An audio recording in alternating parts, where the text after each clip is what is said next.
โถบุกเป็นบุกตีนี่เฮ้ยพาแทะขุดไว้แทะมันอยากแข่งบ่น่ะสบายดีเด้อไม่ได้แป้งครอบแล้วบัดนี้เนาะไหวเลยเนาะขุดแต่เช้าบ่ตอนนี้ยังบุกขึ้นเลยเนาะเอ้ย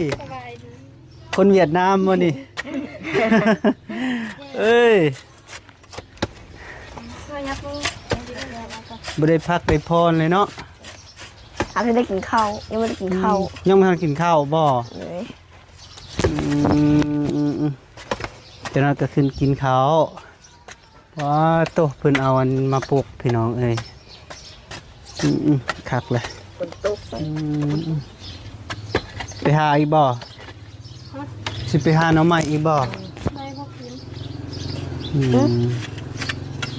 ไปพี่น้องเอ้ยพอดีน้องๆเพิ่นก็บุกอีหลีพี่น้องเอ้ยนี่นะค่าใดค่านี้วันนี้เช้านี้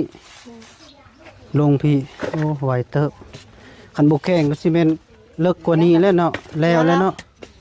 นี่ก็แล้วแต่ว่ามีแต่เฮาสิแปลงคุมให้มันเสมอพี่น้องเอ้ยเนาะ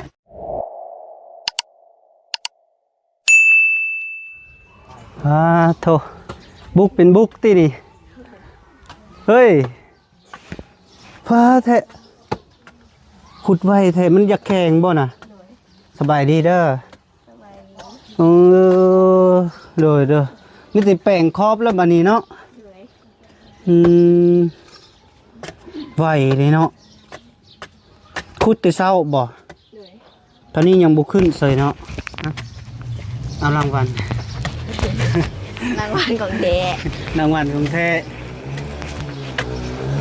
สบายดีเด้อโดย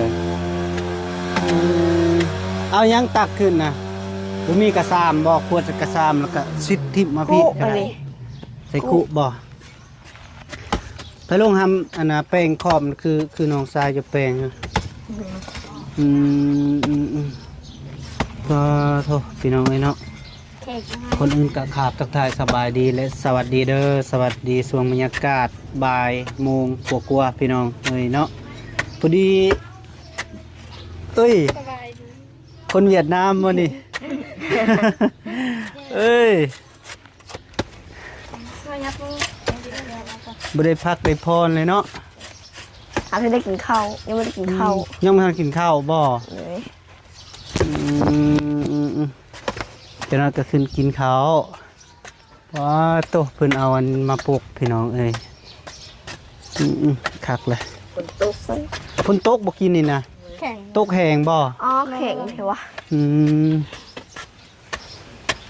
แข็งเนาะพ่อบ่สำนีนะเลิกสำนีพอดีบ่กันพ่อมิแต่แปลงครอบซื่อๆแล้วก็แล้วบ่ย่างบ่เอาอีแล้วเต็มไว้มันสิเต็มไว้เนาะมันสี่ได้ลงบอลหนึ่งนะ3 ท่อบอล1 2เนาะเพราะว่าสิใส่เป็น4 ท่อ5 ท่อเด้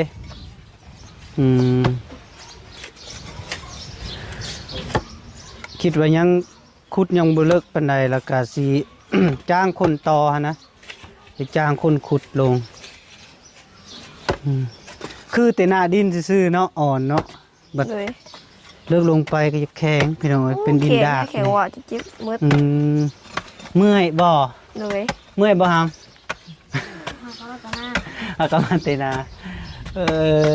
เนาะพากันบุกพี่น้องนี่เนาะขยันนี่ดิเจ็บ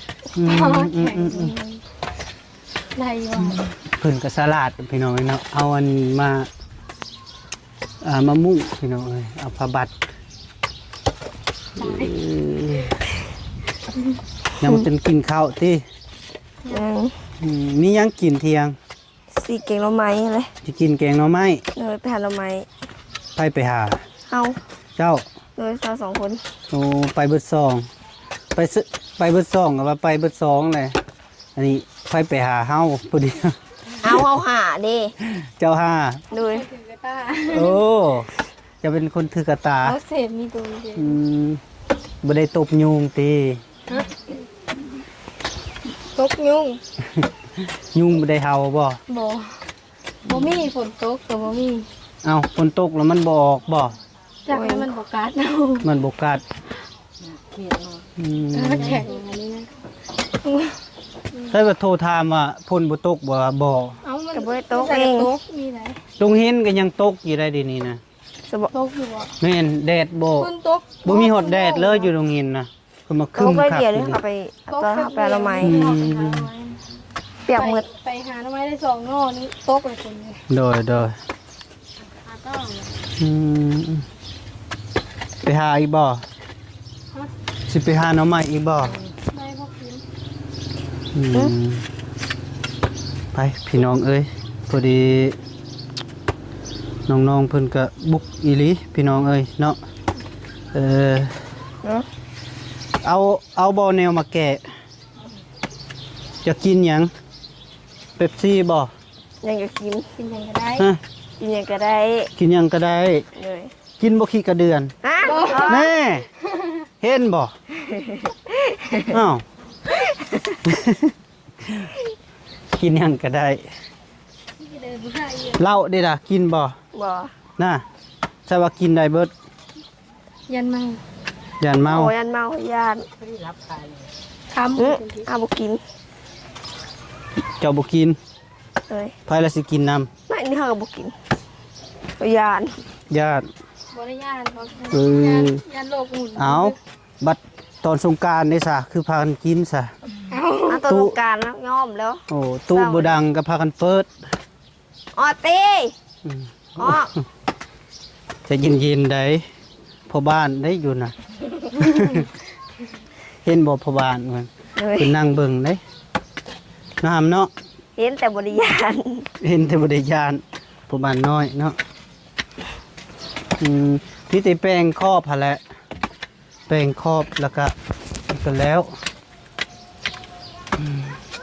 เสียมดวงเดียวนี่บ่ใส่หามมาพี่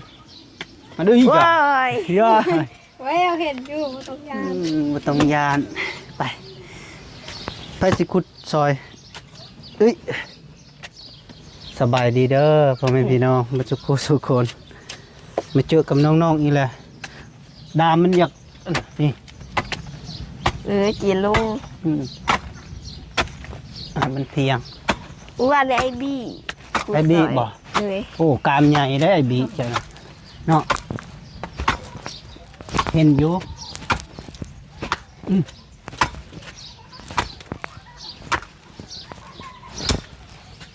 ให้ทางขึ้นเขา ทางขึ้น เลย โอ้แข็งเนาะ ไม่เอานะเอาคู่มันแน่ เอาคุ ยังกระเทาะ เสียนยังคุ สีคุยเอาสีบินโอ้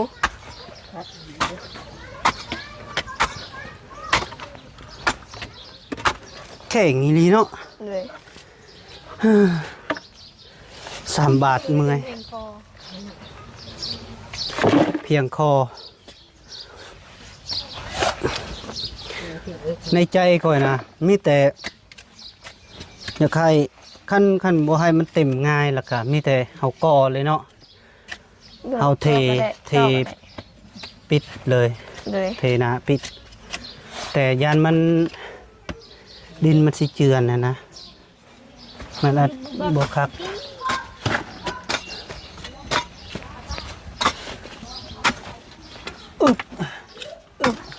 แข็ง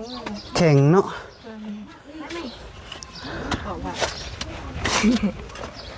เบิ่งสิ น้ำสารขัดแข็งตาย หึ ขัดตื่นน้ำสารขัดแข็งตาย ใส่หมวกอีกเนาะขึ้นว่าคนเวียดได้กี่นี้ได้กำลังว่าสิเว้าภาษาเวียดอยู่ สุดท้ายบ่แม่นติเนาะ น้องอิม อุงอิงเนาะอุงอิงสปปลาว อิงตัวปลอม โตปลอมบ่ 2 อุงอิง2 เอาขึ้นเอาขึ้นลิมิตเอา นายสร้างเพิ่นว่าพ่อบ่เลิกสำนี้นะ โอ้ คอยว่าคันเอาขึ้นมาแล้วเพียงพี่รู้ได้2 ถอเนาะ เลย พอดีเป๊ะอันนี้เลย2 ถอมันก็พี่ วันที่3อีก บ่แม่นเม็ดหนึ่งบ่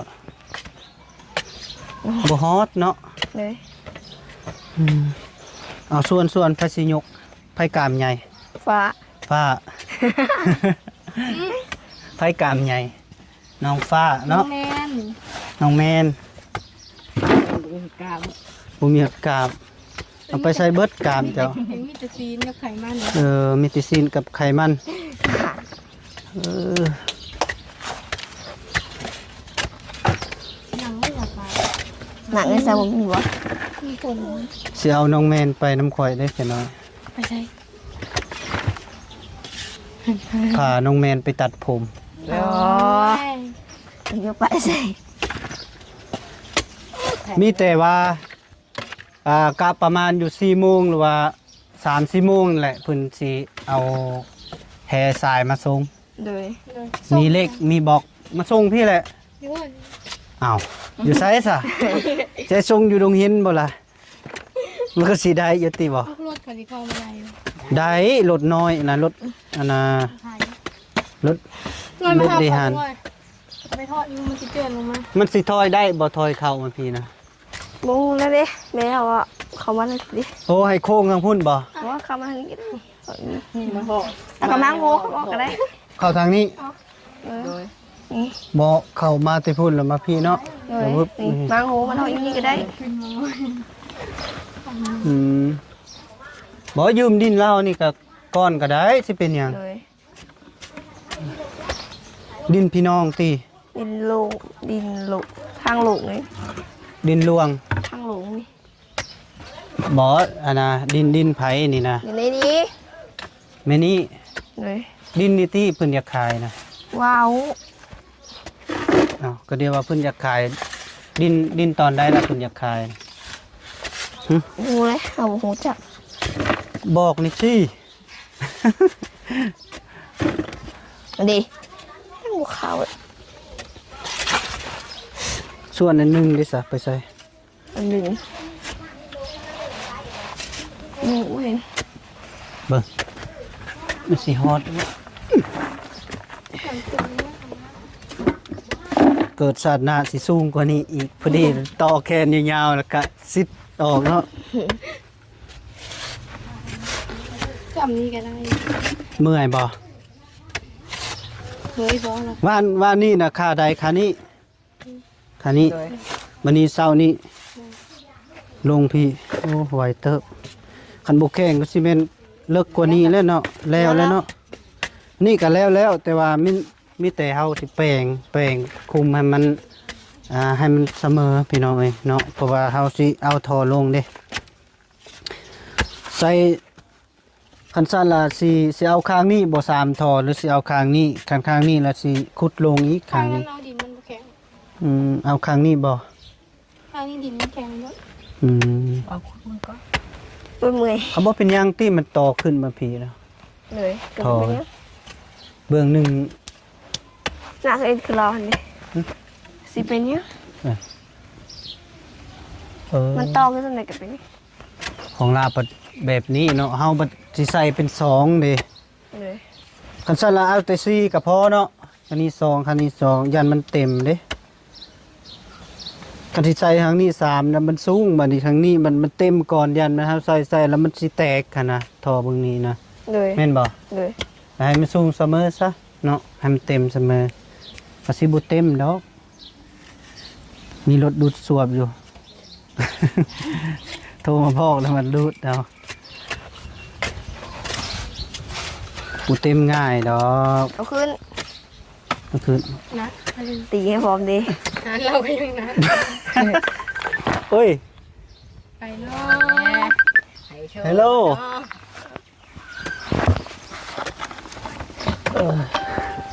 โหฮับแม่ เขาวาง มาจิตอุ้ย ส่วนเนี่ยต้องบุกเขาไปเลยเนาะจะสิลมโทรศัพท์บ่ ไผ่ อืม ไอ้วะงู อย่าเฮ็ดแบบนั้น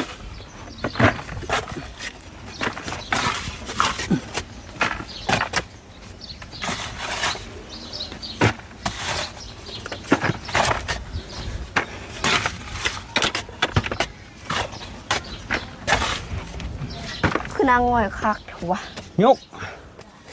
นางง่อยก็บ่ได้จักเป็นได้ๆนะได้บ่ ให้หมองอย มันบ่เจินดอก ก็อยากให้นางง่อยเนาะคือลิงนี่ เอาท่อขึ้นมาเลยเป็นหยังวะเพราะว่าสิเอาท่อนี่ถมก็สบายอยู่เนาะคันเอาลงนี่ปึ๊บมาพี่ก็โอเคอยู่อืม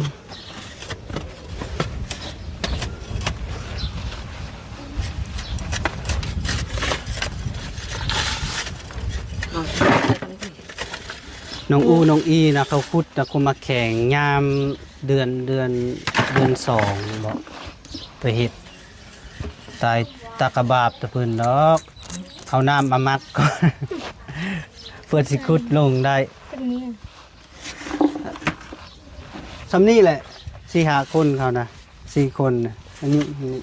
ผู้รุดกว่านี้ก็มีอีกคนหนึงผู้กับคุดประมาณเป็น2 ทิศบุจักเขาคุดนะแต่ว่าเขาบุย่านในแดดเขาก็เฮ็ดนะจูนะเขาแกะเสื้อแล้ว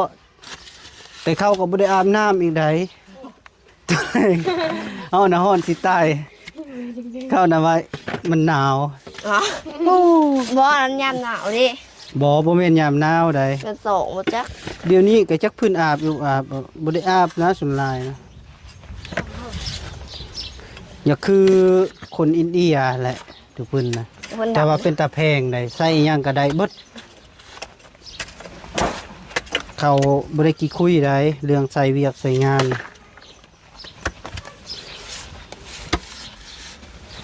ใครจะไปซื้อเป๊ปซี่นะไป เมื่อ ซื้อย เป๊ปซี่ไปหามไป บ่มีน้ำก้อนเลยสิ บ่มีบ่น้ำก่อน เลย เอาเลย นี่ก็เย็บอยู่เนาะ เอาขนมซะไปยายๆจุเพิ่นกินน้ำอะไรไป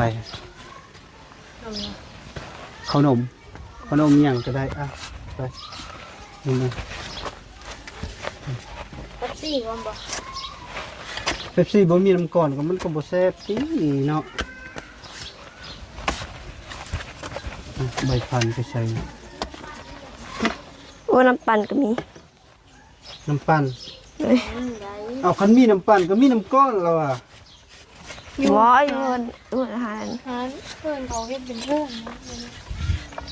อืม อยู่นี่ดิ อ่ะเบิดนี้สิกินน้ำปั่นบ่ โห หรือสิกินเป๊ปซี่จักพันนะถาม30เอาเป๊ปซี่เลยก็ได้ตัวเย็นเด้อ ได้แล้วย่าเอา ตุกตัวใดตุกตัวใด สาว สาวบ่เอาอีกนี่เอาเบิ่งเอาตัวนี้มาพี่โอเคสาว ฟ้าวขึ้น เอา เอาล้นเลย เอาส่งตุกเด้อ ย่อเบิ่งบ่เซ่ บ่ ไป เนื้อมันหนักเลย น้ำเนี่ยมันหนาบ่หลายย่อบ่ได้ ยอมบ่ได้บ่ ย่อบ่ได้ตามกิน คือว่ายอมบ่ได้แล้วบัดนี้ มันหนักดิ เฮ้โอ้ มาสิท่อเองนี่ไปผู้ที่แท้ผู้หนึงอยู่ถึงเนาะอุ้ย ข้าวนึงกุ้งฮิกลุยไปพุ่น เอาแปลงให้มันเสมอ แถวเยอุ่นหมดเลย วันนี้เดี๋ยววันนี้เซิงกันแล้วที่เซิงเนี่ยติดผมได้แล้วคุณเดียวได้แล้ววันนี้เซิงแล้วบ่ ซึ่งว่า ได้มีแต่แปลงขอบมันซื่อ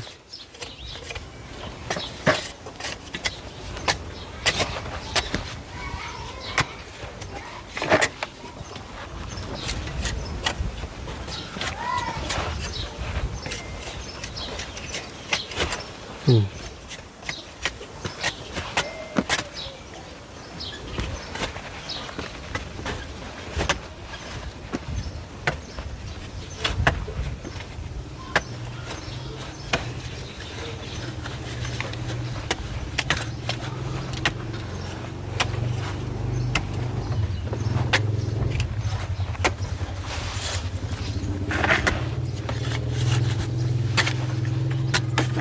จำเป็นบ่ สาวนินไปหน้าเนาะสาวนินบ่ โดย สาวนินว่าอย่าคือไทยปักเสรับ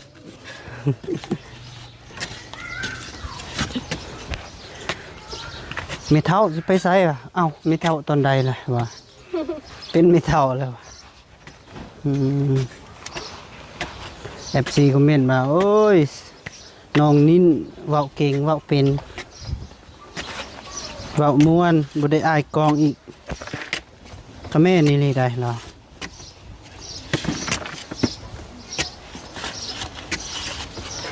ไผเอาผ้าบัดมามุงนี่ ป้า ป้าอืม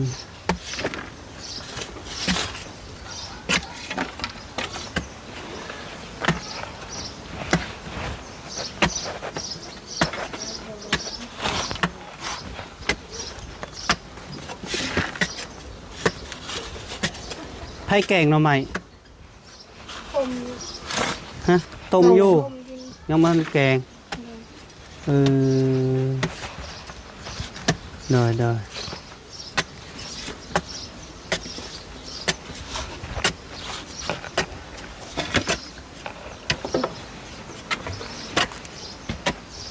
แจ็คสรุปดิ อยากสลบโอ้อยากเข้าแห้งแล้วบ่โอ้อุ้ยเจ้าซื้อเป๊ปซี่มาให้บ่โอ้เจ้าคือใจดีแท้ขอบใจเด้อโอ้ยใจดีหลีเจ้านี่เนาะมาพี่ก่อนนะโอ้ยเห็นบ่เรามีใจสปอร์ตได้นี่ได้นี่ซื้อเป๊ปซี่มาให้เจ้าเอ้า เข้าใจ ปลดแน่หมวกค่ะ ปวดแนวมุกนะ อยากจะเห็น อย่าเห็นหน้าเลย เป็นคนดังเลย เป็นคนดัง เป็นฮอนโคตรฮอน ฮะโมกหอน อืม ฮอนเลย ไปพากันกินไปขึ้นมามากินก่อน